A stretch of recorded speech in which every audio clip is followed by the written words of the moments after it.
Fala galera, beleza? Aqui é o Jordão, bem-vindos aos Incentivadores 113. 113, você está na Galeria do Rock, Avenida São João 439, galera, no centro da cidade. Aqui ó, aqui é São João. E se você está vendo esse episódio no ano 2449, manda mensagem aí que eu tô vivo, com certeza. E se você voltou para ver como eu era em 2023, ó, eu era assim, ó. Antes daquele moleque inventar uma maneira de tirar minha consciência e botar no outro corpo. Porque com certeza esse podcast aqui já deve estar com 10.433 episódios no ano 2933. E continua com eu entrevistando sei lá quem. Tá todo mundo vivo. Né, galera? Galera, os Incentivadores é um podcast que nasceu para incentivar você a fazer, a criar, a produzir, inventar, empreender, continuar, terminar, renovar. Fazer acontecer. Só vem gente top aqui para incentivar você a fazer as paradas. E nesse episódio tem mais um galã aqui que vai incentivar você a fazer as coisas acontecer. E os incentivadores dos incentivadores é essa turma que tá passando aqui embaixo, ó. São Lucas Contabilidade de São Bernardo do Campo, do meu amigo Leandro Bueno. É uma contabilidade top das galáxias. O cara tem 80 funcionários, 800 clientes, especializado em quem ganha dinheiro pela internet. Então, se você tem uma loja virtual, se você tem um e-commerce, se você é um infoprodutor, se você vende produtos ou serviços pela internet, o Leandro é uma contabilidade para você. Vai nesse endereço aqui.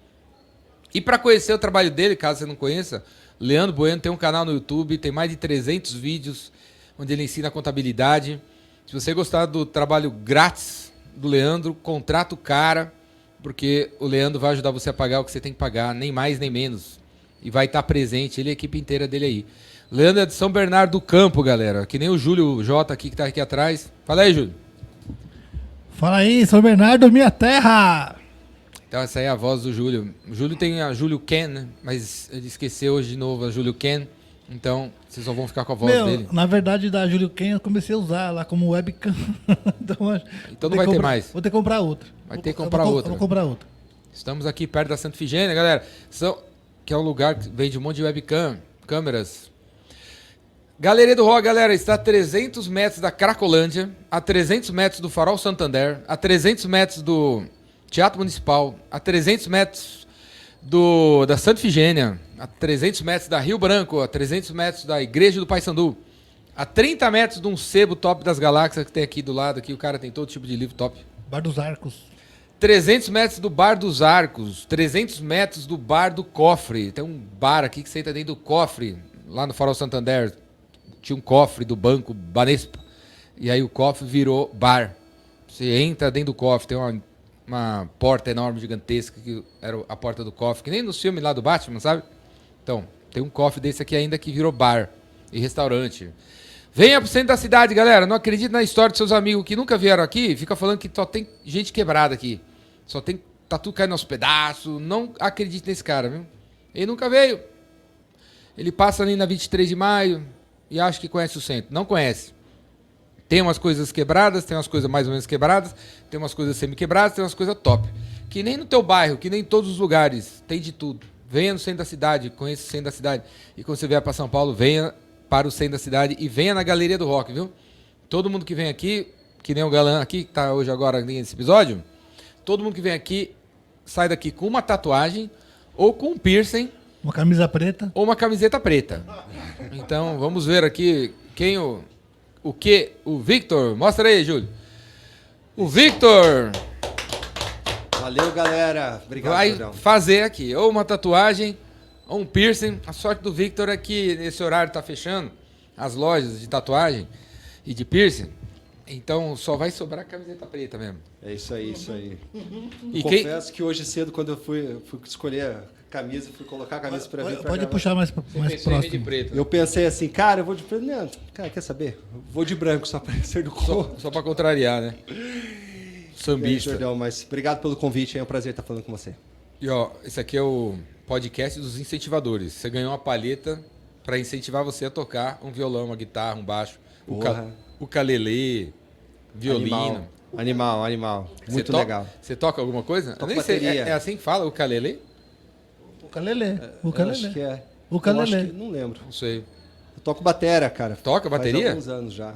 Mas eu gosto muito de música e é isso aí, cara. Eu vou ficar com o violão aqui a partir dos próximos episódios, porque... Só um minuto, vou tocar uma música pra você. Quando eu pergunto pro cara aqui, quando eu pergunto, você toca? Esse cara, claro que eu toco. Então toca. Mostra aí. Toca aí. É, isso aí, cara. Tem que colocar o cara pra fazer. Que nem, eu tô copiando um cara no podcast que fez isso daí. Ele fica com o violão, esse cara fala que toca, aí toca aí. Não, mas tá desafinado. O cara pergunta. Colocar numa situação bem fácil. Tá afinado, tá afinado. Mas qual que é essa marca desse violão aí? É isso aí, cara. Não, mas é isso aí, cara. Muito bom estar aqui contigo. Victor faz o quê? Samson. Eu sou diretor comercial, sou sócio da empresa Spark. A gente é uma empresa que trabalha na área da saúde. Spark? Sparkia. A gente trabalha IA de inteligência artificial. SPA RKIA. SPA? RKIA. .com.br. Exatamente, .com.br. A gente tem o nosso Instagram, que é biocare_sparkia, tá? Que a gente começou como Biocare e agora a gente tem a Sparkia como a distribuidora aqui no Brasil e a gente busca produtos na área médica no mundo inteiro. Fora, a gente é muito conhecido como Biocare. Então, a gente associou o nome Sparkia como a distribuição aqui no país. É isso aí. E aí, vocês distribuem o quê? A gente trabalha na área... Qual que é o nosso trabalho principal? A gente viaja o mundo inteiro, Jurão. Não, peraí. Você falou que o nome Sparkia é o quê? Significa o quê? Sparkia vem de Sparkle, que é fagulha, que é início. E IA vem de inteligência artificial. Então, como a gente é uma das empresas assim que começou esse trabalho de inteligência artificial na área médica no país e a gente está na vanguarda disso, a gente escolheu um nome que significasse, que simbolizasse o que a gente faz da forma que a gente faz. E aí faz todo sentido para como a gente trabalha, buscando os produtos fora do país, como eu estava falando, a gente viaja o mundo inteiro. Tem uma tecnologia na Alemanha que faz todo sentido, que tem a ver, tem match com o mercado brasileiro, faz sentido para o mercado brasileiro. A gente vai lá, faz a pesquisa, busca os seus produtos e traz para o Brasil. A gente faz a parte regulatória, Anvisa, todas essas coisas, e a gente faz a distribuição através de franquias, representantes, dependendo da região e tal, como vendedores diretos. Temos uma ampla gama aí de pessoas que trabalham na área de vendas e eu sou diretor comercial e toco essa equipe aí nessa área. Fala aí, quais produtos? A gente tem produto para rastreio cognitivo, como o Altoida, que é um produto suíço. Ele faz uma análise de performance cognitiva do paciente, né? Então, às vezes, o médico ele precisa fazer uma avaliação de como que está o processo cognitivo do paciente. Ele quer ver como que está esse paciente, então ele tem esse produto para fazer esse rastreio. Ele usa inteligência artificial, é feito o exame no iPad, o paciente caminha, faz rastreio ocular, ele busca objetos, tal, algumas atividades que ele faz, atividades motoras. Ele rastreia mais de 800 parâmetros do paciente. Como é o produto? É uma máquina? Ele é uma tecnologia de software que você usa um sistema associado de inteligência artificial dentro de um iPad, então que ele usa a parte de rastreio, tudo como eu estava falando, e ele tem também um site onde você faz o cadastro do paciente. Como que o iPad faz o rastreio? O paciente vai pegar o iPad, ele é cadastrado no sistema, existe um banco de dados que a gente usa Machine Learning, que ele tem um banco de dados com mais de 120 mil vidas lá. Então, vou dar um exemplo usando você. Por exemplo, o Jordão vai fazer um exame hoje para ele avaliar como que está a parte cognitiva dele. Ele foi no médico, está com queixa cognitiva e tal. A gente hoje, na verdade, os médicos nem incentivam muito só para quem tem queixa. A parte de avaliação de performance cognitiva já está se tornando algo assim frequente nos consultórios para ver como que os pacientes estão mesmo. A partir de qual idade? A partir de 30, 35 anos, mas também é muito feito para os mais jovens, para a parte de TDAH, essa parte de impulsividade, dependendo das questões. A partir de 30, 35 anos é mais comum você fazer uma análise de memória e um rastreio de memória de um paciente. E esse paciente ele faz... Essa parte cognitiva é memória? A gente fala de memória... Quando que eu devo procurar um exame desse? Quando eu sentir o quê? Cara, eu vou te dar um exemplo. Os problemas de memória, eles não começam quando o cara está por exemplo, não é uma coisa óbvia, tipo assim, nossa, esqueci o aniversário de, né, hoje é meu aniversário, eu acordei e não lembrei que era meu aniversário. Não, não é nada disso. Os problemas de memórias começam com rotinas. O cara, ele vai na panificadora e que ele faz 20 anos que ele vai nessa panificadora perto da casa dele, na hora de voltar para casa, ele se perde, ele simplesmente não sabe para onde está indo. Cara, o que eu estou fazendo mesmo? Para onde que é? Para cá, para lá? Esses sinais, tipo, você chega em casa, esquece onde deixou a chave, você esqueceu a janela aberta da tua casa. Uma coisa é uma situação pontual, tipo, hoje eu dormi mal, eu tive um péssimo dia, não me alimentei direito, poxa, tive um lapso aqui no trânsito, me perdi, entrei na rua errada. Outra coisa é quando isso começa a se tornar frequente. Aí você tem que avaliar junto ao seu médico. Uma coisa que a gente fala muito na Spark, nosso trabalho é junto a toda a área de saúde. Nosso trabalho, nós não somos, tipo assim, você chega na Spark e fala assim, eu quero fazer um exame. Daí você vai lá na Spark e faz teu exame. Não, você vai ao seu médico e você fala assim, ó, eu ouvi falar de um exame chamado Altoida, né? ALTOIDA, Altoida. Altoida? Isso, Altoida. Eu conheci um exame chamado Altoida e eu gostaria de ver como que funciona, doutor, e se faz sentido para mim. E aí o seu médico, a gente tem mais de 350 médicos no Brasil aí já que aplicam o exame, vai fazer a avaliação sua anamnese, tudo isso, e vai avaliar. Pode ser médico, psicólogo, neuropsicólogo, tem alguns fisioterapeutas ligados à área cognitiva, vários profissionais da saúde que trabalham com a nossa ferramenta. E você usando essa ferramenta, você vai fazer um rastreio de 11 domínios cognitivos. Memória prospectiva, memória perspectiva, inibição, flexibilidade. São várias questões que fazem parte do desempenho cognitivo. Ah, essa pessoa... ela Quais? Então não é só questão de memória. É que a tua questão de memória, tipo, memória, quando a gente fala memória, para uma pessoa leiga, você fala de lembrança, né? Tipo, memória é lembrança, certo? Registro de lembranças. Quando você está falando de um rastreio, você tem que avaliar vários pontos dessa pessoa. Então você avalia a inibição, memória perspectiva, memória prospectiva, tipo, como que eu ajo sobre... O que é inibição?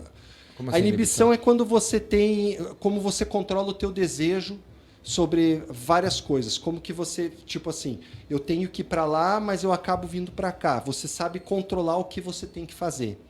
Isso tem a ver com memória quando você está falando, por exemplo, eu estou dentro da minha casa, eu deixo um objeto em cima da mesa e amanhã eu acordo e eu tenho que pegar esse objeto. Vou usar o mesmo exemplo da chave do carro. Você chega todos os dias, você pode perceber que o nosso cérebro, ele cria rotinas para facilitar a nossa vida. Nós somos pessoas que, mesmo que a gente não queira viver na rotina, quando você vê, você está criando rotinas.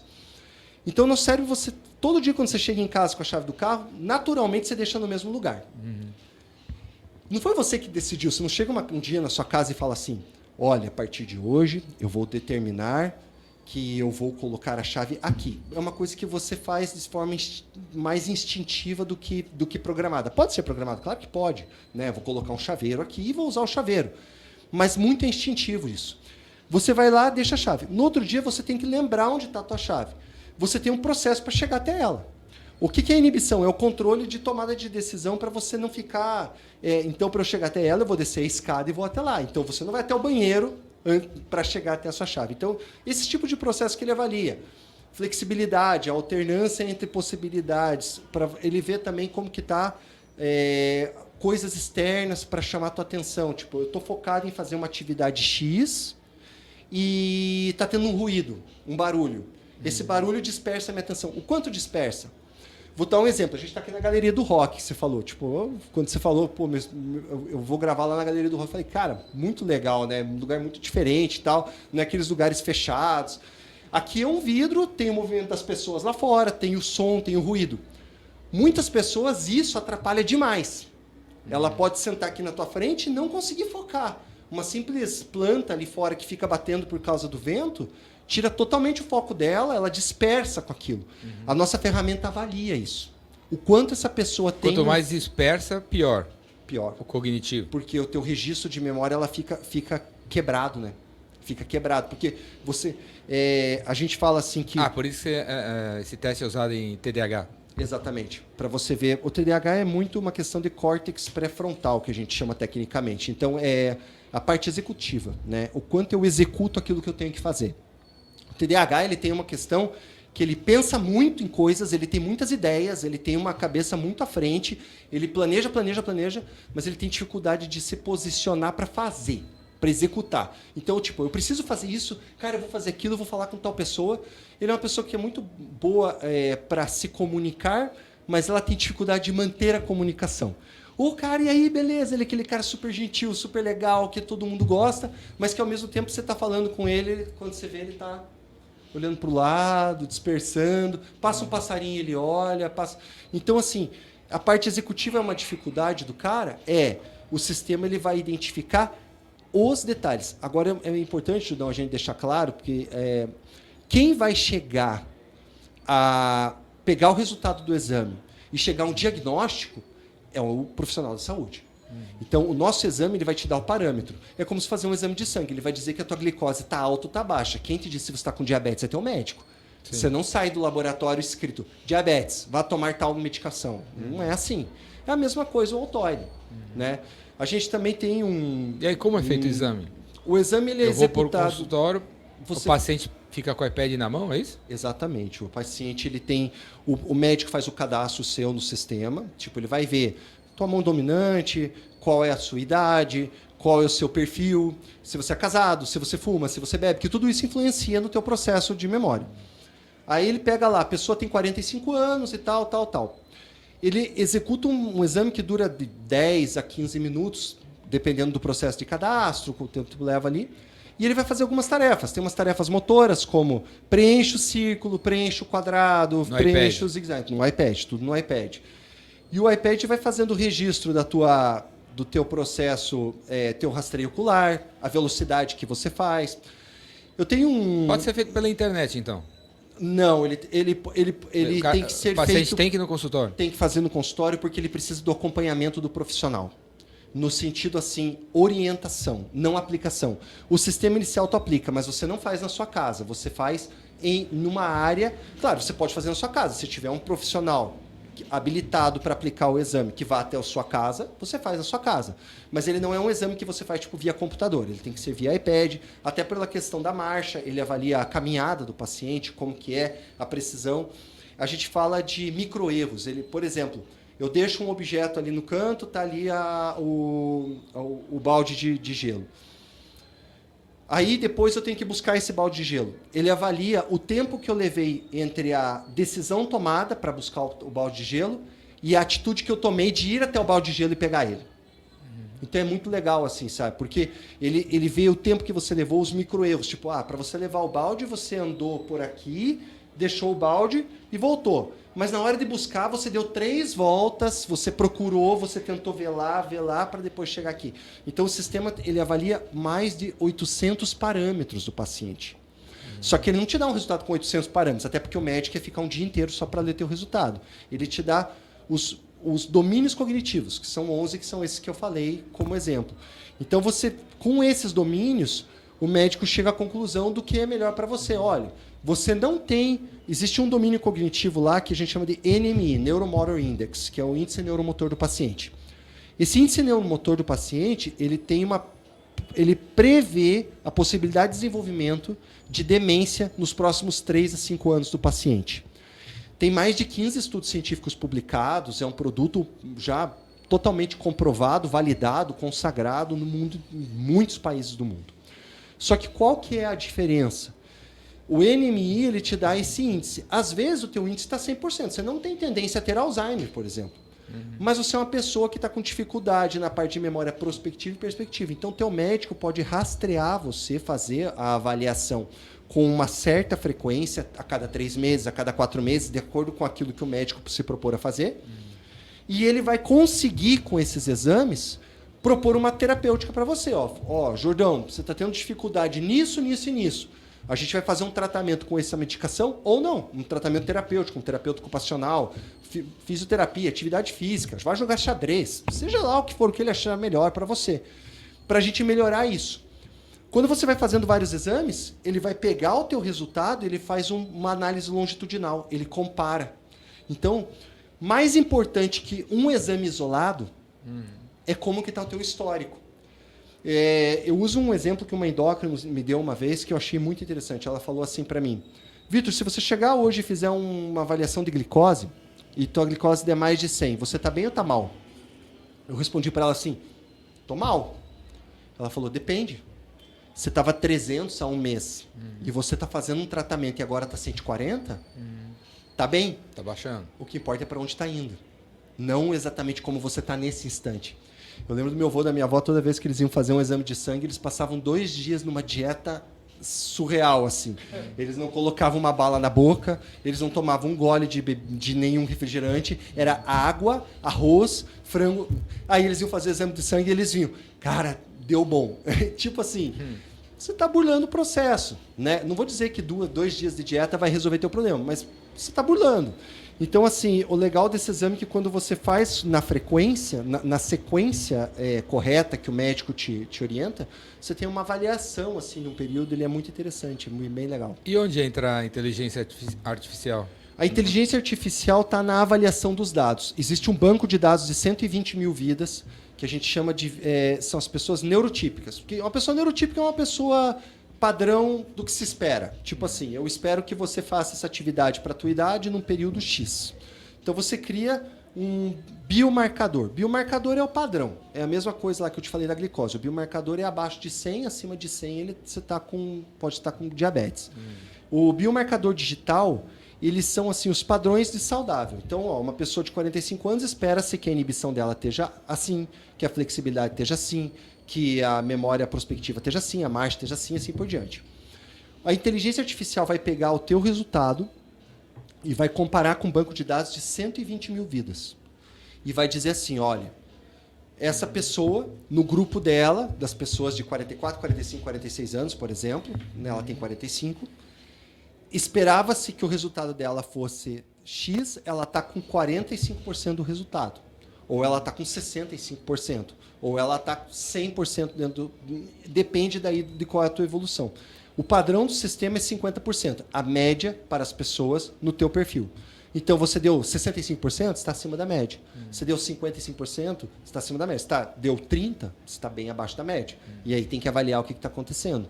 Porque, digamos, 6, 10 mil pessoas do teu microgrupo, dentro das 120 mil vidas, responderam X e você respondeu X menos tal. Então, essa que é a predição do produto. Quem inventou o Altoida? Foi o Dr. Ioannis. Ele é um neurocientista grego. Ele desenvolveu durante 15 anos, porque ele percebeu que a mãe dele tinha sinais de Alzheimer. Ele era neurocientista, pós-doutor, uma pessoa muito, muito estudada na área. Só que ela fazia os exames tradicionais no médico, tipo, que são os exames padrões, Mini-Mental, MoCA, quem é da área médica vai entender bem o que eu estou falando. A pessoa ia lá e fazia esses exames. E ela, como ela tinha o que a gente chama de reserva cognitiva. Geralmente uma pessoa que é muito estudada, que lê muito, não estou nem falando de educação formal apenas, estou falando de educação em geral. Uma pessoa que se importa em estudar. Ela lê, ela se importa, ela vai atrás. Essa pessoa, geralmente, ela tem uma facilidade em criar alternativas para a falha de memória. Ela não foge do Alzheimer porque ela é um pós-doutor na faculdade. Mas ela posterga. O que ela faz? Para o Alzheimer aparecer. Para o Alzheimer aparecer. Mas ela não. Não é que inevitavelmente ela vai ter. O cérebro que funciona assim. O cérebro que funciona assim. Porque ela cria alternativas. Tipo assim, eu percebo que. Eu vou dar um exemplo bem básico. Eu percebo que eu estou começando a ir na panificadora e esquecer o que eu tenho que comprar. Eu começo a anotar. Eu percebo que se eu anoto uma vez, eu não lembro. Então eu começo a escrever 3 vezes por dia, 4 vezes por dia. Eu começo a fazer um curso de línguas para tentar ativar minha memória e buscar melhor. Eu começo a ler mais livros para eu melhorar o meu vocabulário porque eu sinto que alguma coisa está acontecendo.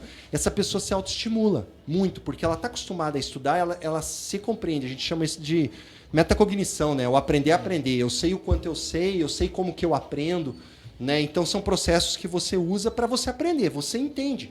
Às vezes você sabe, eu aprendo melhor assistindo vídeos. Eu aprendo melhor lendo livros ou eu aprendo melhor escutando um podcast. Qual é a tua melhor forma de aprender? Isso é uma coisa que todo mundo tem que se avaliar, né? Como que eu aprendo melhor? E aí, quando você pega essa pessoa que tem um nível educacional melhor, como era o caso da mãe do Dr. Ioannis, ela consegue criar artifícios para bular. Olha, ele vai me perguntar isso, eu vou responder isso. Ela se programa para o teste. O Altoida, ele é um teste que tem um nível de aprendizagem muito baixo. O que é o nível de aprendizagem? O fato de eu decorar o que eu tenho que fazer. Você não decora, porque ele muda os processos. O exame é o mesmo, mas ele te aborda de maneiras diferentes. Muda os exercícios. Muda. Então, porque, por exemplo... Sozinho. Automaticamente. Então, assim, se eu fizer o exame hoje e fizer amanhã, pode o resultado ele vai dar, por exemplo... Os exercícios podem mudar. Podem. Ele pode primeiro mandar você guardar o ursinho, buscar o ursinho, depois no amanhã ele manda você guardar a estrela e buscar primeiro a estrela. No outro ele vai falar para você colocar o coração. Tanto que a gente tem um sócio nosso lá da empresa que ele faz o exame com recorrência, porque ele é o nosso diretor técnico, o Paulo. E o que o Paulo faz? No mínimo uma vez por mês ele faz o teste. Ele tem um histórico enorme lá dos testes dele. Ele sofreu um acidente de bicicleta e por avaliação ele fez o teste. Ele já tinha feito o teste mais de 10 vezes. E o teste dele deu tudo abaixo. Por quê? Porque ele teve uma ação externa que influenciou no desempenho dele, cognitivo. Depois ele pegou, começou a ir para cima, treinar, melhorar e tal. Os exames foram voltando. Você pega o histórico dele, você vê bem assim, vai indo reto, cai, volta, continua. Então ele pode fazer essa avaliação também. Área esportiva, você pode fazer avaliação de atletas, você pega um grupo lá de um time, né? Tô vendo aqui a caneca do Corinthians. Corinthians. Vai, Corinthians. Você pega um grupo de jogadores, você pode fazer o histórico da qualidade cognitiva desse paciente. Ele sofreu lá bateu de cabeça, teve um acidente em campo, uma concussão, que a gente chama, né, tecnicamente falando. Às vezes você acha assim, não dá nada e tal, não sei o que, o cara vai fazer um exame, baixou todo o desempenho. Daí o cara passa 3, 4 jogos tendo dificuldade, o cruzamento que ele nunca errava, ele começa a perder o time de bola, ele cruza errado, acontece alguma coisa. São questões cognitivas que têm que ser avaliadas. E o Altoida permite fazer isso. Então é uma ferramenta que tem assim uma possibilidade, uma gama de utilizações muito grande, assim, muito grande mesmo, é bem legal. O que sugestão você tem para dar para a galera, para mim, para o Júlio, para a gente não ter problema cognitivo daqui a pouco e não aumentar, sei lá. O que tem na vida moderna hoje que pode estar danificando o meu cognitivo? Eu precisaria dar uma excesso de estímulo regulada.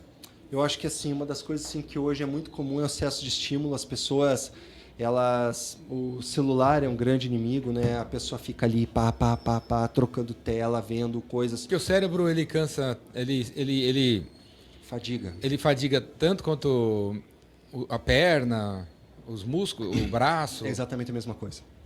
Ele vai envelhecendo que nem o corpo. Ele vai envelhecendo e você tem que saber como estimular isso. A gente vê quanto mais você usa, mais ele desgasta, ou quanto mais você usa, mais ele renova? Quanto mais você... Tudo tem um controle. Quanto é esse uso? Eu estou usando com o quê? Eu estou usando muito meu cérebro assistindo TV o dia inteiro, ou eu estou sendo um cara equilibrado com o meu sono, com a minha alimentação, com coisas externas que agem diretamente no meu cérebro. Por exemplo, uma pessoa... Dormir é fundamental. Quando a gente tá vivo, o cérebro está funcionando, né? Exatamente. Você está dormindo, ele está descansando. Ele está rolando alguma coisa no cérebro. Só que é uma máquina, né? Igual um carro, né? Se você rodar com ele a 6.000 giros o tempo todo, você vai fundir o motor com 10.000 quilômetros.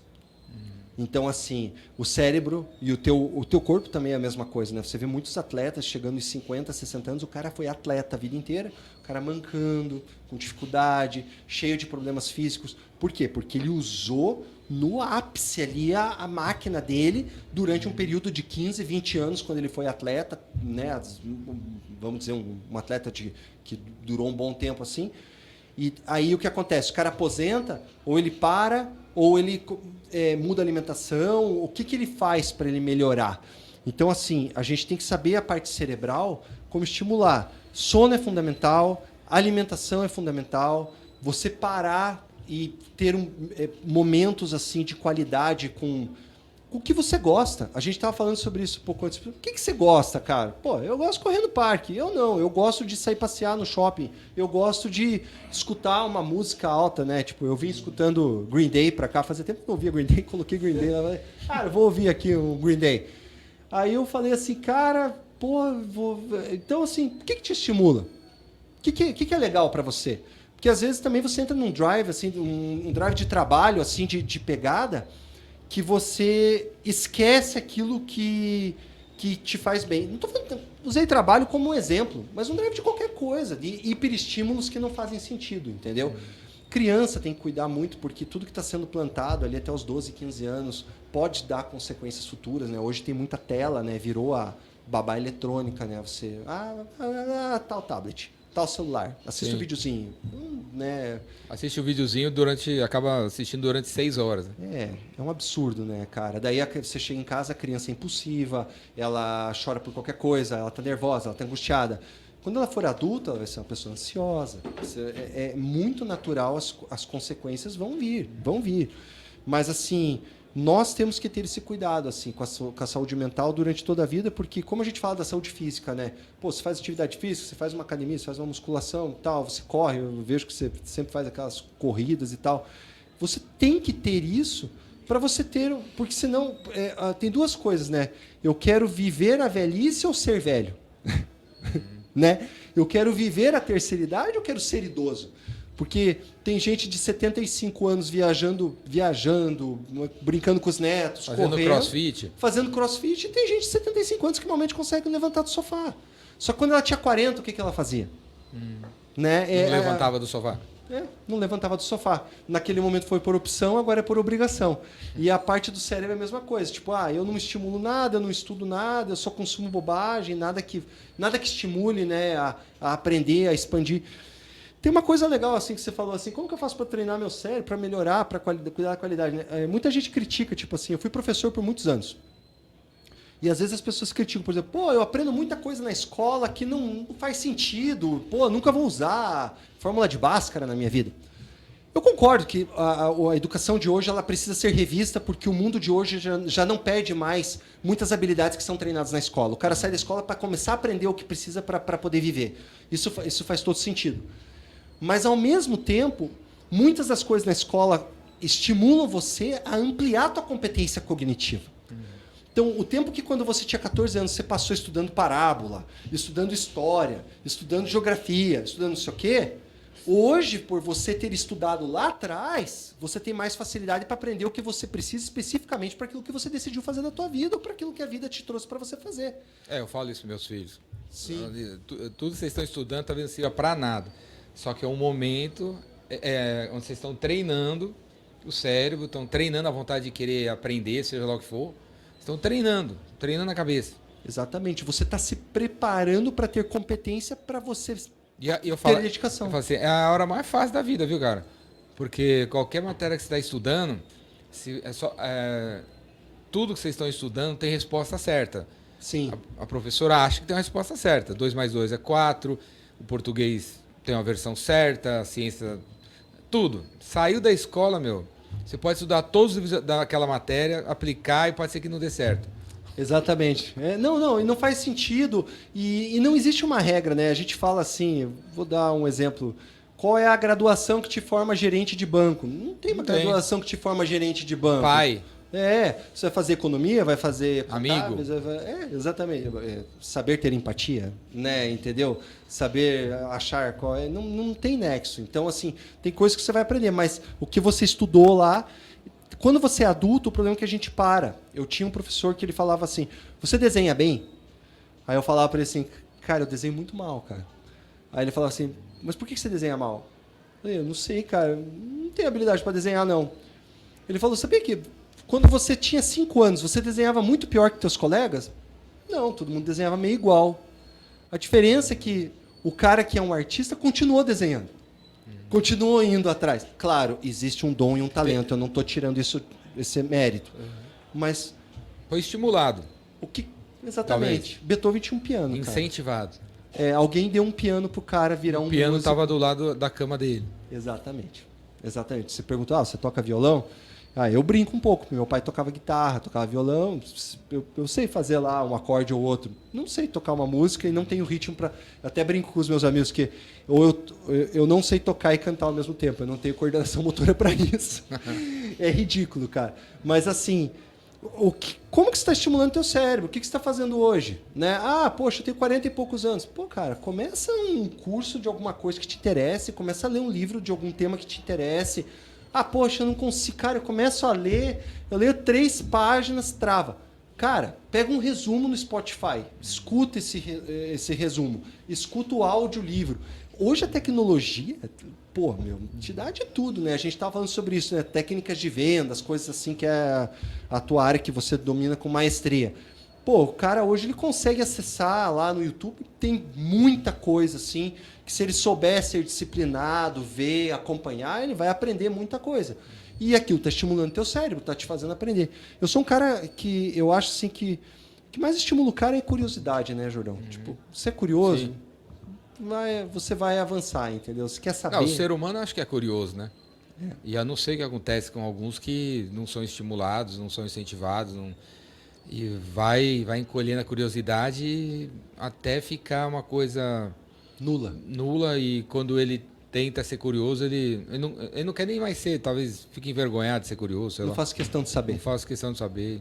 É bem complicado isso. Por falar em não faço questão de saber, aí o Altoida veio da Grécia? Ele foi criado ele é suíço.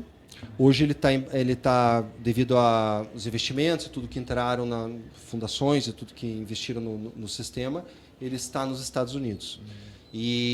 Mas ele foi criado por um grego, que é o Dr. Ioannis. O software que vocês usam aqui está em português? Está em português. Ele tem opção de diversos idiomas, é tudo em português. Ele é narrado em português, falado em português. Vocês ajudaram a traduzir ou já veio de lá? A gente teve uma participação durante a parte regulatória. Eles perguntavam assim, porque existem estímulos, tipo, vá até... agora procure a estrela. Aí eles perguntavam assim, o que é melhor? Agora procure, agora busque ou vá até a estrela? Qual é a melhor opção para vocês? Então, a gente ajudou nesses aspectos pontuais, assim, mas a tradução foi feita pela equipe deles mesmo, que eles contrataram e tal, para isso, né? Você concorda que hoje é mais fácil morrer de obesidade do que de câncer? Concordo. Porque hoje em dia teria um monte de ferramentas como essa? Você para prevenir, para remediar, para tratar, cuidar. Exatamente. Eu acho assim que você tem que ter existem muitas doenças que às vezes não são vistas pelas próprias pessoas com a seriedade que deveria ser vista, né? A pessoa para olhar para a obesidade quando a situação já está muito complicada e não quando está começando. Tem uma frase... Eu quis dizer assim, né? A obesidade, ela... Não sei, eu não sou médico e tal. Sim. Como leigo, para mim, sei lá, 80% dela é provocada por mim mesmo e uma doença, 80% dela não? Sim, existem doenças, sim. Existem muitas doenças que você pode evitar, melhorar e você pode cuidar.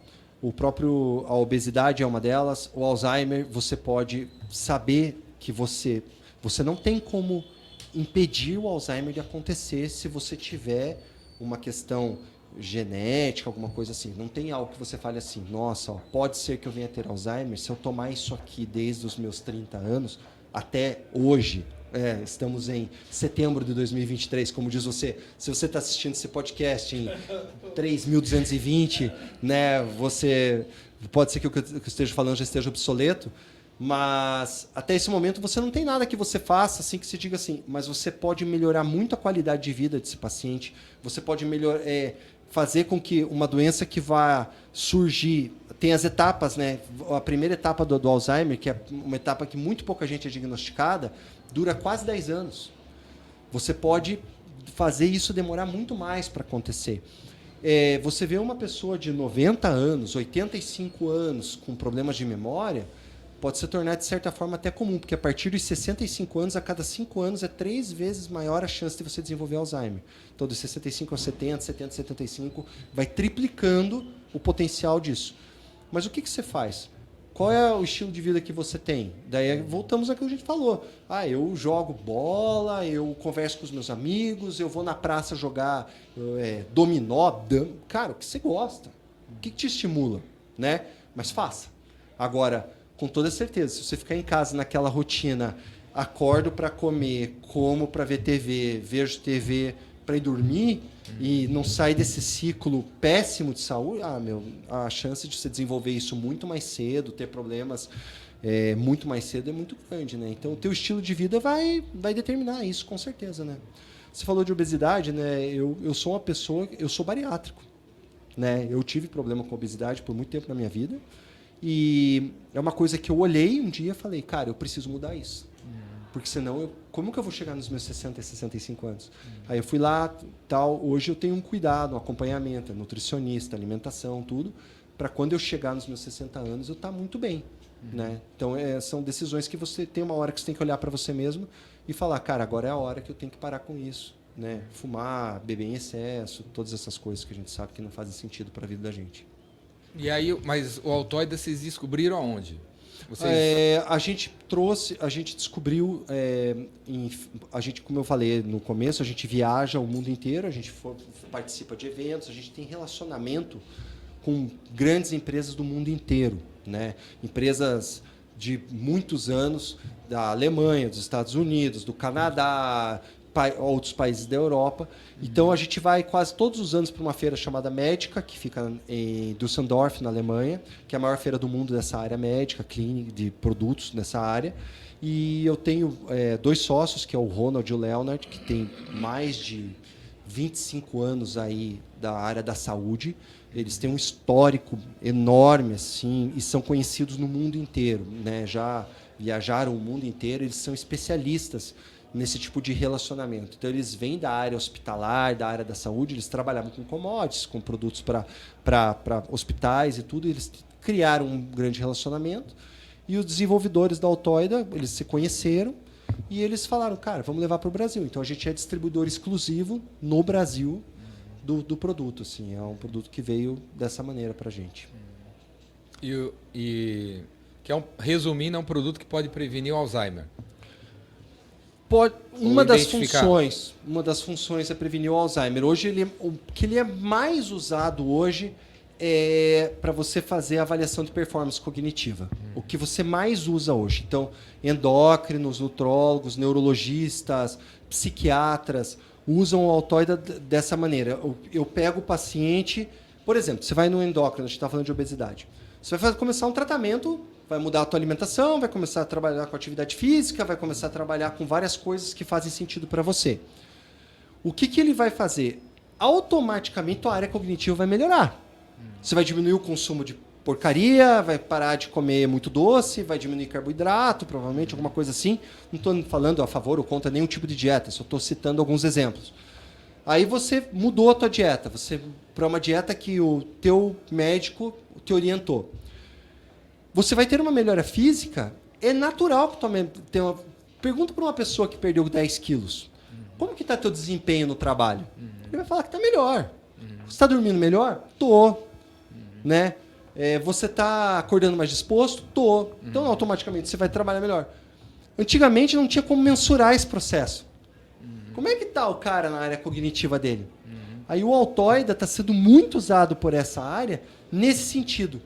Eu vou pegar esse paciente, ele chegou hoje para a primeira consulta, eu faço um exame, daqui 2 a 3 meses ele perdeu 5 quilos e tal, rodo mais um exame, e o médico tem como mostrar para o paciente como que está o desenvolvimento dele. O psiquiatra vai começar um tratamento com medicação para ansiedade, um ansiolítico qualquer, ou uma medicação para depressão. E o endócrino, porque tem esse exame, ele pode cobrar por esse exame, né? É um exame. Ele pode colocar... É uma receita que o cara não tinha antes. Exatamente. Além de melhorar o serviço. Exatamente. Ele melhora. O principal é ele ter um produto que entra num protocolo para ele, que faz todo sentido para o processo total. Ele pode... claro, é um exame, assim como você paga para fazer um exame de sangue, você paga para fazer um exame neurológico, né? Normal. Mas fica totalmente a critério do médico. Se ele quer oferecer como parte do tratamento, se ele quer usar isso como um produto que ele tem na clínica dele, a parte, o paciente... concordou em fazer o exame, ele vai fazer o exame, ou ele vai colocar num protocolo, fica totalmente à vontade para ele. Sim, mas ele é um Para exemplo. um médico profissional da área médica que está escutando o podcast, chegar na Altoida, ele faz... Como é que ele vai no site? Sparkia.com.br, lá tem muitos dados sobre os exames, ou entra no nosso Instagram, biocare_Sparkia, lá também tem muitos dados, tem Vai lá em relatos de contato. muitos médicos, e pode entrar em contato direto com a gente pelo site, vai lá... Aí ele a compra gente- direto de você. Ele agenda lá e daí uma pessoa vai atender ele, vai explicar, pode ser, eu tô aqui no Ceará, eu quero conhecer, eu tô não sei aonde. Além de eu ter pessoas que podem atender localmente em vários lugares, a gente atende muito online os médicos, né? Hoje a tecnologia veio, a gente faz lá via Zoom, via Google Meetings, a forma que for. E como é a comercialização? É pago por exame ou por uma mensalidade? Você uma tem anuidade? você tem vários pacotes que o médico escolhe, o pacote anual de exames, que ele tem um volume de 170 exames que ele pode usar, ele tem um pacote mensal que ele pode escolher, ele vê o pacote que faz sentido para ele lá, de volume, de acordo com o volume da clínica dele, ou aquele volume que ele espera trabalhar com o exame, e ele se adequa, ele vê qual produto se adequa melhor para ele e vê essa questão. Mas assim, ele faz todo sentido para várias aplicações e aí ele vai conhecer melhor. Ele, entrando no nosso site tem todos os detalhes técnicos, tem todos os estudos científicos. Eu acho que isso faz muito sentido para médicos. Eles veem os estudos que comprovam a eficácia, né, a eficiência do produto e eles vão conhecer com calma, vão entender melhor. E aí um consultor nosso pode atendê-los e explicar tudo de uma forma bem interessante. Sim, ele vai entender e tirar todas as suas dúvidas. Além do Altoida, o que mais vocês estão vendendo? A gente tem um produto chamado Braster. Ele é um produto para rastreio de mama, para avaliação de câncer de mama. Ele é um produto de triagem clínica. Então ele é também um produto de consultório que os médicos podem ter, que ele vai fazer, por exemplo, a paciente chegou lá, pode ser um clínico geral, um ginecologista em geral e alguns outros pacientes. Outras pacientes que elas estão com alguma percepção de nódulo, alguma coisa, ele é um exame pré-clínico. Então, você vai fazer a avaliação já no consultório e ver se tem algum ponto que faça sentido fazer uma avaliação mais profunda, você ir para um próximo passo, uma mamografia, algum exame que o médico queira avaliar melhor. Ele é um exame que tem uma acurácia de mais de 90%, ele é polonês, né? E a gente também comercializa ele, tem muitos médicos hoje no Brasil que usam. É um hardware ou Ele é um hardware, ele é um equipamento tipo scanner? do tamanho de uma chaleira, do tamanho desse balde? baldinho aqui, pouca coisa, um pouco menor, que é feito o exame in loco na clínica, não é invasivo, não tem dor, não tem uma sensação de mal-estar por parte da mulher, é feito na hora ali. É um exame acompanhado também com inteligência artificial, ele é seguido por passos que o próprio sistema ele faz o pareamento com o aplicativo que tem no celular, aí o celular vai orientando. Agora avalie essa região, agora essa região, agora essa região. Ela vai lá, coloca, e o sistema faz a captura e a identificação de pontos de nódulos a partir de 3 milímetros. Então ele é bem preciso. E aí você já pode encaminhar esse paciente para um próximo exame, uma próxima etapa, essa paciente, né, com uma indicação assim, existe uma percepção de uma possibilidade de nódulo na mama direita, na região superior. Aí ele vai lá, faz uma mamografia, um próximo passo, um outro exame, e ele pode dar continuidade, ela pode dar continuidade no tratamento de acordo com aquela demanda. Então, você já pode, na clínica, fazer um pré-exame da paciente, sem precisar ficar só no exame de tato, alguma coisa assim de toque, e para daí já mandar direto, às vezes, de forma precoce para algum outro exame. Né? A gente trabalha muito com o público de 20 a 40 anos, que é um público que ele devido à densidade mamária, coisas assim, às vezes a mamografia não é tão assertiva para esse público e o nosso produto ele consegue atender esse público em clínica e já fazer uma pré-avaliação de alguns casos. A incidência de câncer de mama subiu muito em mulheres jovens. Então, 7% das mortes decorrentes de câncer de mama hoje são mulheres com menos de 40 anos, que às vezes nunca fizeram uma mamografia. Então, você ter um sistema de rastreio em clínica que não vai doer nada, um exame que é feito em 15 minutos, que a paciente chega para consulta regular dela com a ginecologista dela, ela vai para a sala, faz o exame com uma enfermeira, com a pessoa que foi treinada para ser aplicado o exame, faz o exame, chega para a médica já, faz a sua consulta e o exame já traz ali se tem alguma coisa a ser avaliada ou não. É uma forma de você diminuir, né, a probabilidade de desenvolvimento aí de câncer futuro, porque a gente sabe que o câncer de mama tem cura, só que ele precisa ser descoberto cedo. Por que aconteceu esse aumento, assim? Desculpa. Por que aconteceu esse aumento das mulheres mais novas? O que aconteceu? Por falta de... O que existe um estudo que saiu na revista Lancet, que é uma revista médica, que ele fala que... Lance, né? Não é de esporte? Lançanet. É Lancenet. Esses estudos eles mostram que as pessoas elas têm... mulheres abaixo de 40 anos fazem muito poucos exames para avaliação. E o câncer, às vezes, ele demora para você perceber alguma coisa. A mulher, às vezes, tem alguma coisa ali, ela não deixa passar. Não, isso aqui deve ser alguma calcificação, alguma coisa assim. É muito comum, por exemplo, depois que você amamenta, você ter algumas calcificações, algumas coisas assim. E você tem que fazer a avaliação regular disso. Então, assim, a gente vive num país que, infelizmente, a saúde preventiva ela é pouco vista. Sabe, você vai ao médico quando você tem alguma coisa. Você não vai ao médico para você fazer exames corriqueiros. Tipo, quero ver como que eu tô, quero fazer um check-up, né? Tipo, quantos amigos de 45, 50 anos você conhece que tem uma frequência de ir no médico e falar, eu vim fazer um check-up, eu vim dar uma avaliada, né? O Léo é cheio dos check-up, né? O Léo ele é o mestre dos check-ups, né? Ele adora fazer um teste, um exame, conhecer um médico novo, ele vai em todos os lugares. Eu nunca vi um cara para conhecer tanto médico e fazer tanta consulta que nem o Léo. Mas é muito comum mesmo você... Mas é bom, porque você está fazendo... A gente fez um estudo com 85 mulheres no Rio Grande do Sul. Não foi um estudo, foi uma clínica que pegou e falou, cara, a gente vai rodar o teste em todas as nossas funcionárias, em todas as pessoas aqui. 2 meninas, uma de 23 e uma de 25 anos, ou 24, 22, uma coisa assim, não lembro exatamente a idade delas, mas eram muito jovens, sem sintoma nenhum, sem nada. Elas fizeram o teste porque todas estavam fazendo. Tipo, vou lá eu também fazer o teste. Foi identificado um nódulo, algo a ser, um ponto a ser verificado. Vamos fazer um ultrassom e ver como é que tá? Foi para o ultrassom. Puxa, tem alguma coisa aqui, vamos avaliar? Foi para mamografia. Foram fazendo todos os testes. Era um fibroadenoma, que é um indício de probabilidade de câncer. Elas não tinham a menor noção, a menor percepção. Só que a chance de tratamento altíssima, já começar o tratamento e tal, aí de acordo com o que o médico decide, se quer fazer rádio, quer fazer química, quer fazer o que for necessário, eu vou fazer uma cirurgia de remoção, o que precisa ser feito, né? Nós não decidimos nada disso, a gente trabalha com o exame, não com o diagnóstico, é parte clínica. E foi identificado. Então, assim, isso mostra que, poxa, tem que ser recorrente.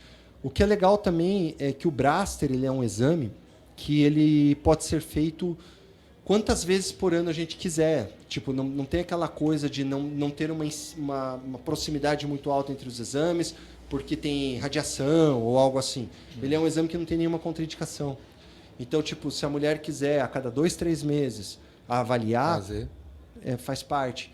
Principalmente se você tem casos na família de câncer, tudo é extremamente indicado, né? Eu tenho uma tia que desenvolveu um câncer com 35 anos, e ela descobriu precocemente, ela acabou falecendo de câncer aos 50 anos, mas ela conseguiu viver 15 anos, fazendo tratamento entre indas e vindas, aí deu metástase, aí não teve o que fazer. Mas, por quê? Porque ela descobriu de certa forma cedo, ela conseguiu controlar. Muitas pessoas conseguem até curar, tratar, então vai tratamento. O nosso foco na Sparkia é trazer produtos que façam sentido associando tecnologia, produtos que já sejam usados lá fora, em vários países, então não é... Validados. A gente não traz nada para o Brasil que não sei, que isso aqui foi um produto que foi inventado ontem, anteontem, vamos ver o que vai dar, vamos levar para o Brasil fazer um teste. Não tem teste, a gente não testa nada aqui, não. Quando você chega nessa feira, como é que chama? Médica. Quando ela acontece? Esse ano vai ser de 13 a 16 de novembro. É em novembro, sempre em novembro. Quando você chega lá, você fica assim, besta assim, com a quantidade de inovação que tem? Não, é surreal. É a maior feira do mundo, é uma coisa surreal. É cheio de startups? Cheio de produtos, mas muita coisa que ainda está em período embrião. Embrião. Porque a gente buscando investidores. Aqui a gente, às vezes, né, tem gente que fala assim, a indústria médica, as farmacêuticas e tal, a meta delas é manter a gente doente, criando pílulas, não sei o quê. Mas por outro lado, numa feira dessa aí, você ficaria com uma outra impressão, assim, que tipo, a indústria médica não está tentando salvar a gente? Ou as empresas que estão lá não são as empresas que fazem os remédios? Não, lá são mais... Os remédios que eu digo são as pílulas. Não, sim. A parte de medicação, assim, existe assim acredita-se, né, que muita coisa ainda é fruto de já existe um tratamento para isso, mas não faz sentido para a indústria farmacêutica lançar porque vai parar de vender tal medicação. Não é verdade isso? Eu não acredito. Não existe essa teoria da conspiração. É uma teoria, para mim é uma teoria da conspiração. Mas tem até uma série que lançou na Netflix há pouco tempo aí que fala sobre isso, né? Eu não me lembro o nome agora, mas acho que é a Indústria da Dor. Stranger Things? A Indústria da Dor. A Indústria da Dor. Que fala um pouco sobre essa história. Eu não tive oportunidade de assistir ainda, mas eles falam sobre isso, que existem algumas coisas que já teriam tratamentos mais eficientes, mas que ainda não foram lançados. Mas eu trabalhei muitos anos na indústria farmacêutica. Para você lançar um medicamento, não é assim, o Darth Vader descobriu uma medicação nova e ele testou na mãe dele, no pai dele. Foi animal, cara. É o chá da erva do quintal da tia do Darth Vader, né? Da Dona Vader. E a gente vai aplicar... Pô, cara, o chá curou ele aqui. Nós vamos fazer agora uma pílula desse chá. E essa pílula vai ter uma concentração de 50 vezes o poder do chá e vai ser animal. Não é assim, cara. Não é. Quem não é da... o que se investe em estudos, em avaliações, em um monte de coisa para você chegar numa medicação, para essa medicação ir para mercado, aí ser validado por FDA, por CE na Europa, por Anvisa no Brasil e por outras empresas de validação, vigilância sanitária, etc. São anos. Às vezes os caras falam, porque tem um medicamento novo que foi criado nos Estados Unidos, que a indústria está dificultando para entrar no mercado, que custa, $300 mil o tratamento. Existem medicamentos que, você leva... tem um lugar no mundo que tem a fonte do sal, né? Eu vou dar um exemplo. Para bipolaridade é usado muito carbonato de lítio. Carbonato de lítio é um produto que é encontrado, salvo engano, na Bolívia, né? E teve uma época que estava em falta no mercado, não tinha.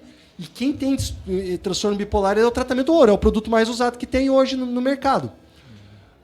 Cara, aí as pessoas falam, mas com certeza tem outras coisas e tal. Mas não é assim, você não chega, vou lá naquele rio, nossa, tem essa pedra aqui, deixa eu raspar ela que eu acho que isso aqui cura dor no joelho.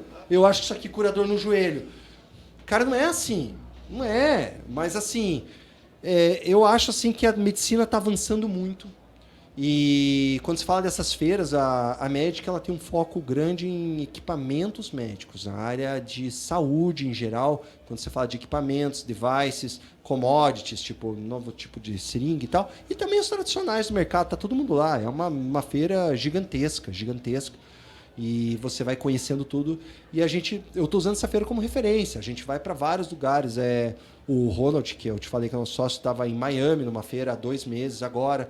A gente faz visita direta a pessoas, descobri que Na Espanha tem lá um cara que tem uma tecnologia que já é validada, tem estudo científico, tem não sei o quê. A gente vai para lá, visita o cara em loco, vê qual que é o potencial dele, se ele vai conseguir entregar aquele produto. Não adianta também eu trazer um produto para o Brasil, você trabalha com vendas. Opa, você trabalha com vendas, né, Julião?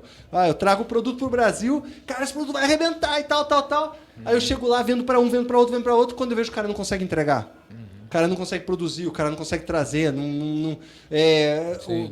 O estudo do cara lá era com, sei lá, 300 pessoas, 200 pessoas, 100 pessoas. É um estudo ainda muito sensível, né? A gente fala que os estudos têm que ter um respaldo, um volume de pessoas para fazer sentido, né? Senão, a brincadeira que eu fiz ali, dei para minha avó, para minha tia, para minha prima, deu certo. Então vamos lá, vamos produzir a torta de direito. Não é assim. Não é assim. Mas é muito legal. Quais são as startups que você admira aí de fora? E no Brasil, tem alguma feira como essa? Tem alguma a feira... empresa brasileira criando umas paradas muito loucas? Tem algumas empresas assim que tem muitas pessoas no Brasil que criam produtos muito legais. Medtechs? Medtechs, exatamente. Que tem esse foco. Você tem alguns institutos também, como o INCA, que eles estão olhando para isso. Indústrias farmacêuticas têm procurado a gente porque eles estão criando braços para a área de tecnologia ligada à saúde. Cara, não tem. Há 15 anos ninguém tinha um negócio aqui na mão, como é hoje. Eu falo que a medicina hoje é o nosso iPhone 2, 3. Daqui uns anos, e muito rapidamente, isso vai evoluir de uma forma absurda.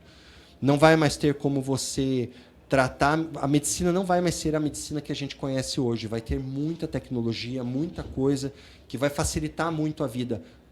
Cara, eu ainda sou um cara que não acredito... por isso que eu falo que... Se você estiver vendo esse vídeo no ano 2949, estou vivo, com certeza. Não, eu acho que longevidade é uma coisa assim, é uma das primeiras coisas que vai mudar muito. Claro que depende de cada um, né? Não é só a medicina, é como você vive tua vida, né? E genética também pesa, né? Existem pessoas que têm uma genética, tipo, todos os meus avós viveram mais de 88, 90, 92 anos, né? O vô do Léo faleceu agora há pouco tempo com 99 e a avó dele está com acho que 95 anos e está lá. Então é uma genética assim animal, né? Tipo de longevidade. Mas eu acho que a medicina ela permitiu que muitas coisas que matavam por bobagem, tipo o cara morria porque teve um mal-estar, passou mal, porque tipo hoje isso não acontece mais, porque a tecnologia, a medicina avançou muito assim. Só que as pessoas têm que olhar para isso, né? Tem que procurar, buscar. E como eu disse, cara, eu acho que a palavra assim chave que a gente tem que deixar é ter a visão da prevenção. Você tem que ter prevenção. Você tem que parar de olhar a medicina com a medicina do tratamento e olhar para a medicina como uma medicina preventiva. É o que faz todo sentido. Quando você descobre antes... assim, eu comentei sobre mim mesmo, né? A questão da obesidade. Vivi com obesidade por muitos anos da minha vida, mas eu tinha uma vida, vou dizer, entre aspas, normal. Normal. Né? Não atrapalhava? Não. Me atrapalhava a parte estética, hipocrisia falar que não. Mas, assim, era ruim, né? Tipo, pra dormir, incomodava. Mas não era nada que eu falava assim, nossa, eu tinha palpitação, não sei o quê. Muitas pessoas têm. Mas eu sabia que faltava pouco para eu chegar nesse estágio. Faltava pouco, né? Meu pai teve vários derrames antes de falecer, então já é um cuidado que eu tenho com a parte de pressão. Eu faço um aferimento da minha pressão todos os dias para avaliar como que tá, meu irmão também. Então, assim, eu acho que você tem que ter esse olhar. O problema é que a pessoa ela não quer tratar a doença, né? Ela não quer olhar para isso. Ninguém quer falar assim, será que eu tenho alguma coisa? Eu vou dar uma olhada. Mas não estou falando para você tratar a doença, trate a saúde. Né? Trate a saúde. Cuide da saúde, faça o que é preventivo. Cuide da tua cabeça, como está a tua mentalidade, como que tá...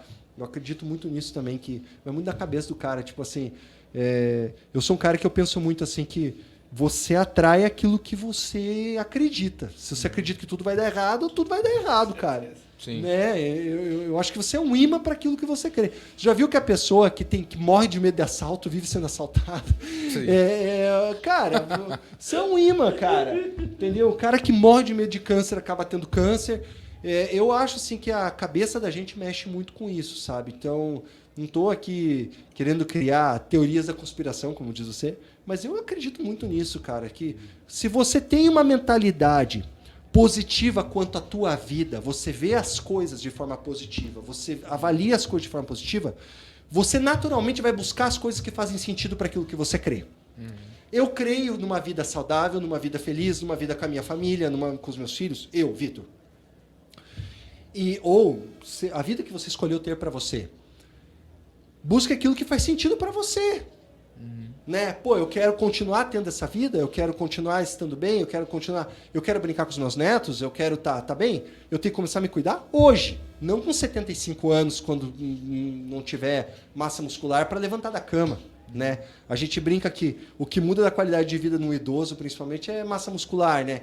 Aí quando se fala de cérebro, de qualidade de cérebro, é a mesma coisa. Por que eu vou começar a avaliar a minha saúde mental, se estou bem, se não estou, só quando eu tiver um lapso de memória com 70 anos de idade? Aí eu vou no médico.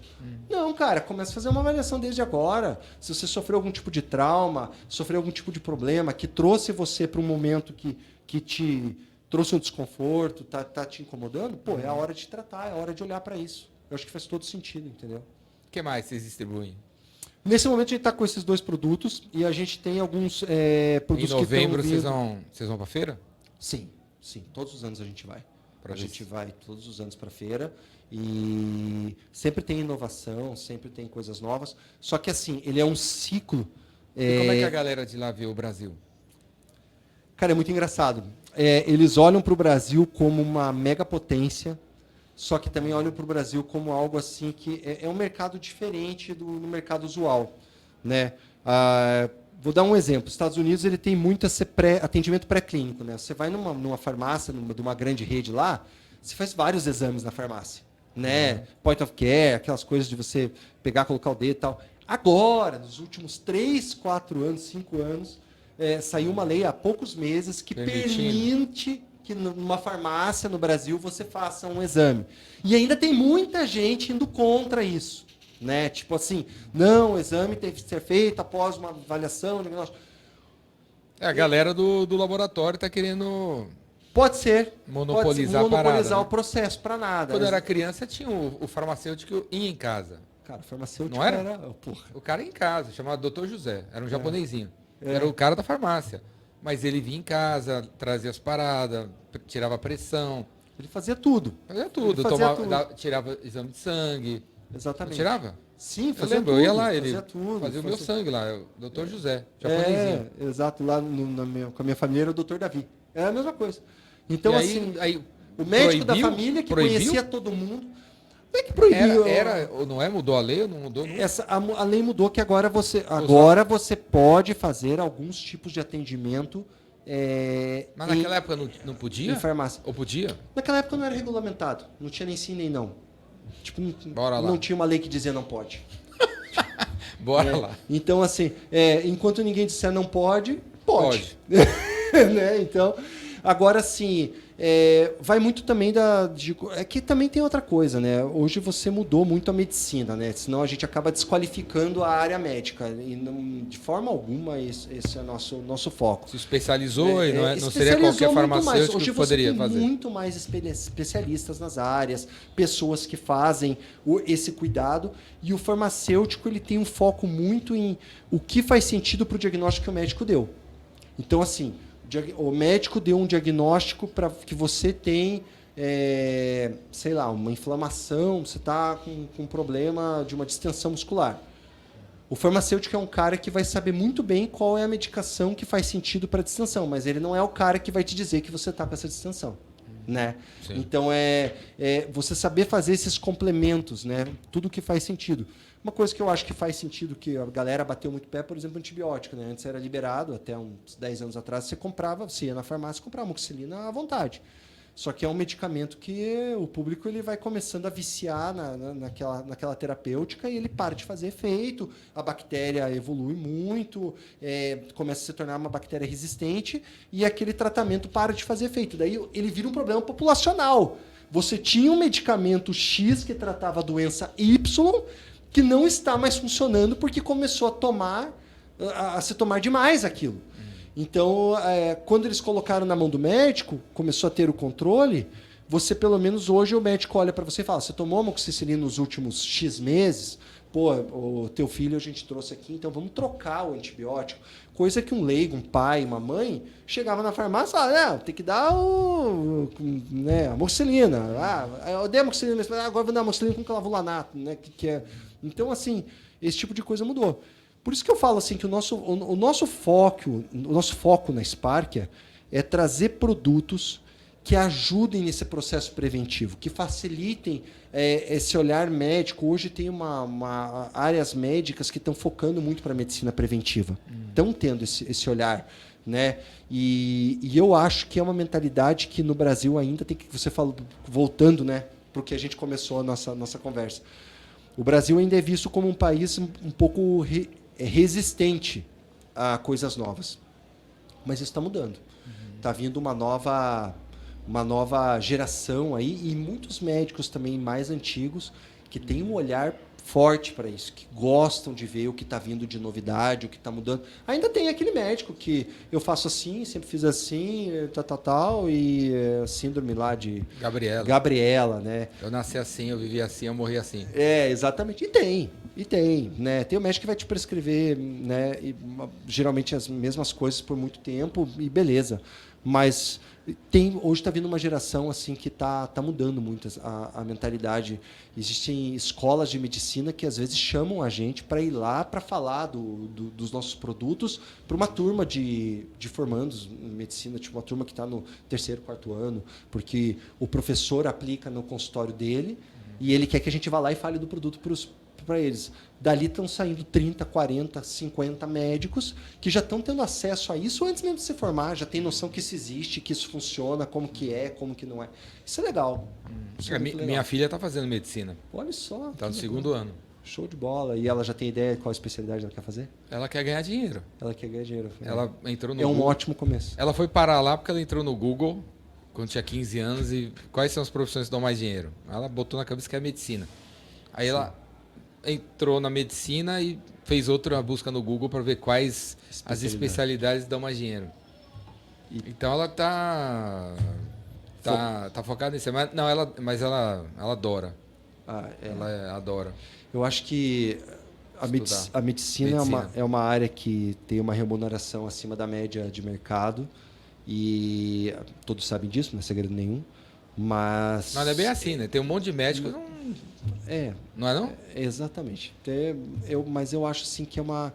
o cara é responsável pela vida das pessoas no sentido de identificação, diagnóstico, avaliação. Então, assim, faz sentido para o quanto esse cara vale para o mercado, entendeu? No meu ponto de vista pessoal. Então, eu acho que faz sentido pela responsabilidade que ele tem, pelo nível de compromisso com a vida.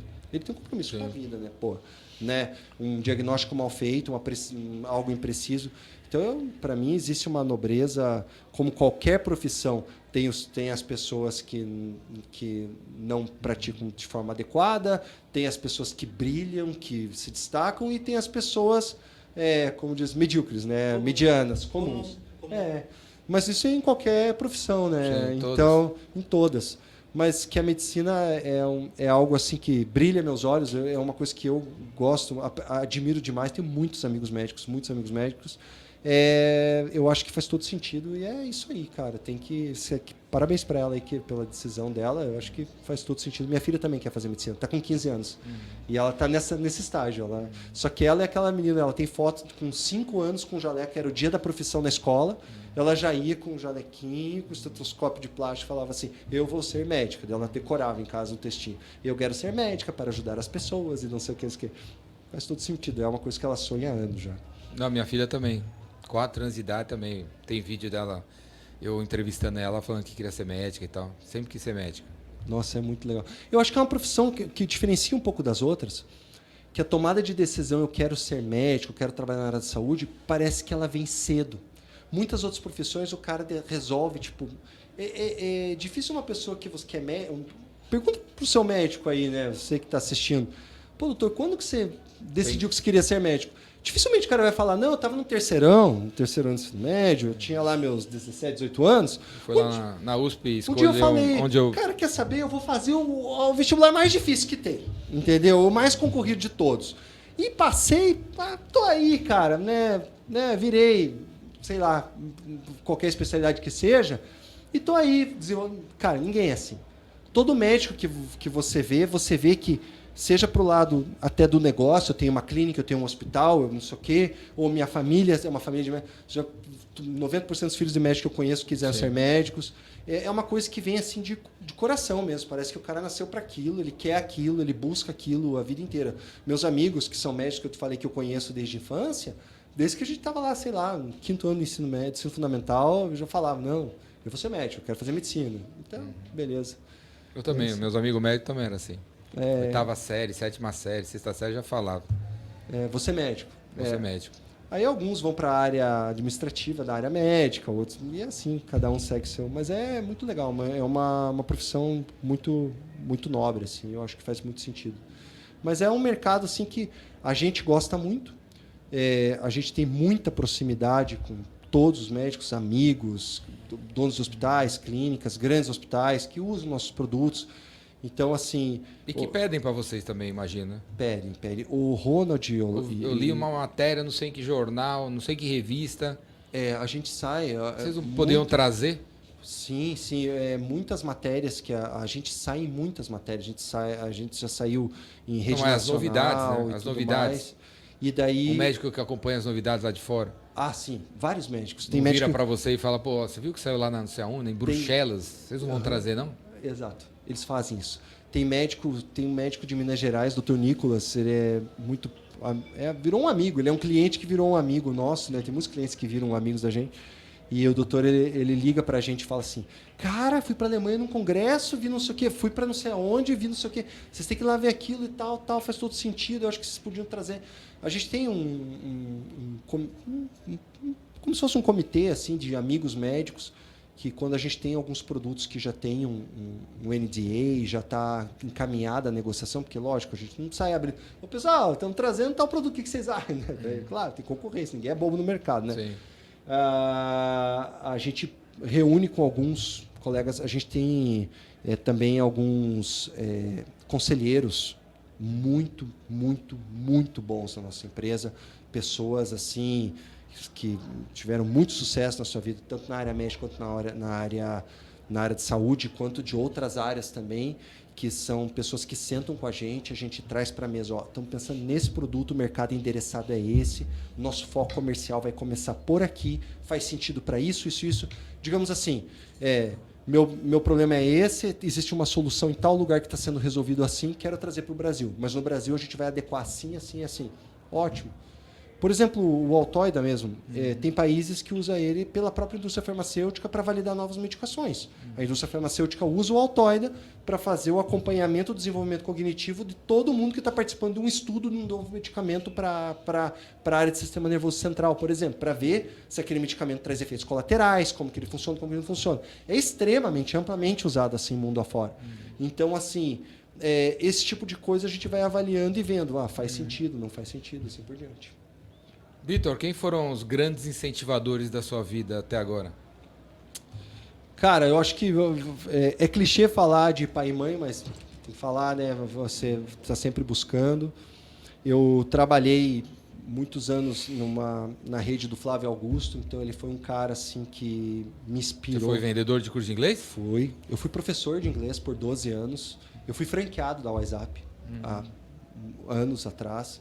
E tenho muitos amigos lá ainda. E ele é um cara assim que me inspira muito a parte de mentalidade e tudo mais. E eu acho que são assim pessoas e a área assim da saúde assim tem muitos médicos assim que me inspiram muito para você buscar e estar sempre melhorando e indo atrás de novos produtos e coisas assim nessa área também. Trabalhei também numa grande indústria farmacêutica. que tenho muitos amigos lá também que me incentivaram muito assim a vir para essa área. Você dá a gente brinca do plot twist, né, cara? Chegou uma época da minha vida que eu saí totalmente dessa área de ensino, migrei para a área de vendas, me apaixonei por isso, entrei de cabeça, né, há muitos anos já, e sempre trabalhei nessa área da saúde, gosto muito, e é isso aí. É muito legal. Você se reinventou algumas vezes, pelo jeito, né? Ah, sim. Foi franqueado. Fui franqueado. Professor. Peguei a fase... comecei minha carreira como Trabalhou professor. no mercado corporativo. Agora está empreendendo. Estou empreendendo. Eles me convidaram para participar do projeto e eu vim com tudo, vim de cabeça. E estamos aí 100% investindo nisso, porque é uma coisa que eu sempre quis. Eu venho de uma família de empreendedores. Meus avós eram comerciantes, meu pai teve empresa metalúrgica, tudo. Então é uma coisa assim que... São Bernardo? Meu pai... Não, era em Curitiba. Curitiba. E... Tempo do Fusca, do Itamar Franco. Quando o Itamar Franco trouxe o Fusca de volta, meu pai produziu o cabeçote do Fusca, coisa, né, para Volvo. Algumas coisas bem legais, assim. Parte de freio de caminhões da Volvo e tal. E eu cresci nesse meio. Então, cara, eu acho que o cara que cresce no meio da área de empreendedorismo, ele tem aquilo no sangue, cara. É uma coisa assim que parece que ele tem que estar sempre criando, indo atrás, buscando. E a hora que você acha algo que faz sentido para você, ou uma solução, ou uma prestação de serviço, ou um produto, ou qualquer coisa, é a hora de se encarar, cara. Vai, mete a cara, né? E é isso aí. E agora você achou? Agora eu achei. É uma coisa que brilha meus olhos. Eu faço com muito amor. Gosto demais. Show de bola, galera! Isso aí. Vitor, agora olha para aquela câmera lá e manda um recado para você assistir daqui 5 anos. Ô, Vitor, você percebeu que passou 1h20 ou não? Oi? Você percebeu que passou 1h20? Nossa, eu pensei que tava nos 40 minutos estourando. Esteira devia ser assim, sabe? Esteira. É verdade. Esteira de academia. Verdade. Olha para aquela câmera lá e manda um recado para você assistir daqui 5 anos. Cara, Daqui 5 anos você vai se encontrar, então você vai mandar uma meta para você cumprir. Vai lá. aquilo que você sonhou de ser referência na área de saúde e tecnologia, de ser uma pessoa reconhecida com autoridade nessa área, e aquilo que você sempre quis na parte de saúde, aconteceu, deu tudo certo, você está arrebentando, tua empresa está em todos os lugares, qualquer pessoa da área da saúde conhece, sabe, já ouviu falar de você. É isso aí. Show de bola. Vitor, quer falar alguma coisa que você não falou? Quero agradecer a oportunidade. Você é um cara que eu sigo há muito tempo. Cara, prazerzaço, assim, né? A gente fica até ansioso, né? Pô, vou falar com o Jordão lá, caraca, né? Tipo, é muito legal estar do outro lado da câmera. Tipo, você, aquele cara que você assiste em casa, assim, que tua filha passa na frente da televisão e fala, pai, de novo esse cara, pai, o que é esses livros atrás dele? Pai, o que está acontecendo? Pai, por que ele está sempre de preto? Né? E daí você fala assim... Daí você fala, pô, vou falar com o cara, vou sempre conversar, trocar ideia, falar sobre o que eu faço, né? Tipo, o que eu tô fazendo tá fazendo sentido para ele trocar uma ideia comigo. Pô, cara, isso aí é o máximo, né, cara? É o máximo e quero te agradecer demais por isso. Nada. Obrigado por ter Valeu, vindo aí. cara. Tamo junto. Parabéns, hein? Obrigado. Sucesso. Obrigado mesmo. Manda um abraço Obrigado. pro Léo. Mande sim. Meu, quem é o Léo, velho? Quem é Léo? O Léo... É um amigo em comum. É meu sócio e é um amigo em comum nosso. acho que você não conhece, não. Mas ele é... Vocês falaram do Abraço, Léo. O Léo tá assistindo. Léo. Fala aí. Fala aí, Léo. Muito prazer. Abraço, o Léo Léo. não veio, vou falar aqui, o Léo não veio porque na hora que liga a câmera Ficou ele com começa a medo. gaguejar. Ele ficou com medo da câmera. Ficou com medo. Mas não ia ficar, né? Aqui. Não, é muito tranquilo. Não é tranquilo? É, tranquilo. Chega uma hora que se esquece que está sendo filmado, já vai só conversando, trocando. Mais ou menos, né? Sim. Ou com esse microfone na frente. Mas é isso aí. Valeu, galera. Obrigado. Obrigado, parabéns, Vitor. Valeu, obrigado. Tamo junto. Valeu, Ju.